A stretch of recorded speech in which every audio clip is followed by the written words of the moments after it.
President Donald Trump's 2020 campaign kickoff speech contained a lot of familiar phrases. That is a lot of fake news back there. We went through the greatest witch hunt in political history. Many times I said we would drain the swamp. But he also focused on what is arguably one of the highlights of his presidency, the economy. Wages are rising at the fastest rate in many decades.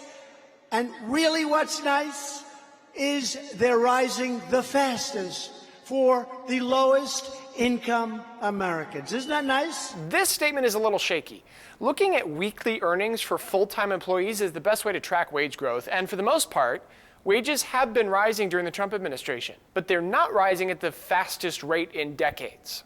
Wages increased at faster rates in the late 90s and near the end of the Great Recession. We have lifted more than 6 million Americans off of food stamps. When President Trump took office, there were 42.5 million people on food stamps. That number fluctuates month to month, and the latest data available has 36.3 million people enrolled in the program in March. That means the president's 6 million number is right on track. Right now, as we speak, almost 160 million people are working. That's more than ever before. He also has that number right. Government data shows just under 157 million people had a job in May, and that is the highest number on record. But the U.S. population is also at its highest point ever, so it makes sense that as the population grows, so will the number of working people.